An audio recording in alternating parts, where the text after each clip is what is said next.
Mark Walsh from Integration Training. On a number of the courses that I run, I help people become aware of and change their thinking. This changes their perception and also their behaviour, makes them less stressed, better leaders, better at their time management, whatever it is. So our thinking is really important. A naive view would be that things in the world have qualities and and we just see the truth, and we don't have a perspective. That doesn't exist. Becoming aware of the thinking process makes you realise, there's different ways to view things, there's different ways to think about some event.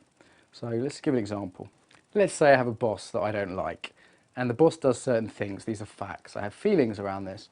My story I would choose can be different. I might, for example, say, in my head, my boss is a complete nightmare, he's a real idiot, he hates me, he always makes stupid jokes, and he's really unfair. Okay? So, hang on, let's look at that. Is that the truth or is that an opinion? Most likely there's a lot of opinion in there. So I might be generalizing, I might be guessing what's going on in his head. These are what we call thinking errors: catastrophizing, blaming, shoulding, disqualifying positive things. There's a whole list of thinking errors. If you Google thinking errors, you'll come up with loads. And the important thing is that these are less realistic. So I'm not trying to sell you positive thinking here as like we should imagine everything has a fluffy cloud around it and everything's fine. If this guy was your boss, there would be some issues, but the stories we create about that are within our control. So things in life, of course, we can manage, we can influence, we can make requests, we could leave our job, but there's only a certain amount of influence there of everything else in the world. Our stories, however, we can always manage, so it's really empowering to kind of get that part back. And of course, as well, you can do things in the world. So when I have a particular story, I see the world in a particular way, and I will then behave in a particular way as a result. So if I think my boss is stressed, and sometimes he doesn't act great because he's stressed, as opposed to just he's an asshole, that's going to really change how compassionate I am to him, for example. Equally, as we do this, as we change our stories, our perceptions and behaviour change, we're viewed differently. So that's going to change that relationship with my boss. So one system to working with this is what's called the Serenity Prayer. And you don't have to be religious, it just comes from that context. It's used a lot in 12-step programs.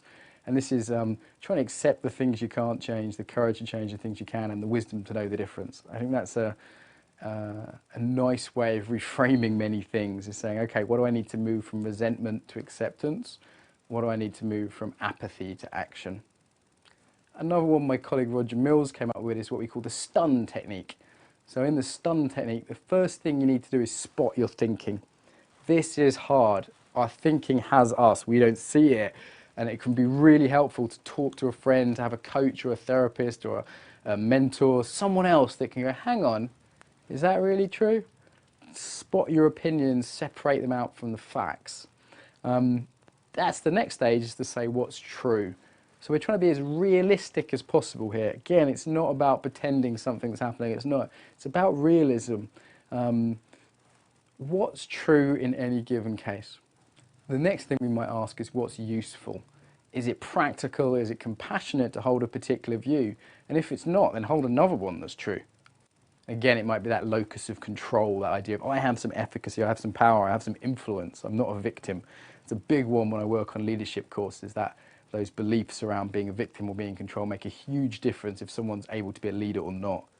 STU and N is new. So finding a new story, one which fits the facts and resonates for you. So in this way, we go from being victims of our thinking's just like the weather, it just happens to us, to being more aware and then be able to manage our thinking to more skillful ways. You could go through the same process with imagery as well as the kind of verbal thinking. Athletes, for example, will use a lot of this useful imagery before a race.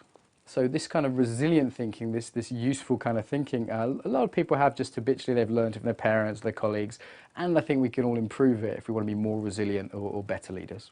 One thing to finish I think is worth mentioning is often just changing the mind alone isn't enough because we have embodiment. This is really our specialism as a training company. Working with the thinking simultaneously with working with the posture. Any thinking is going to have a particular embodiment, a particular posture, a particular way of being. So look at some of our other videos on posture and movement and embodiment as well. So I think they're a nice complement with working to the stories and the narratives we have going on in our head. Thank you.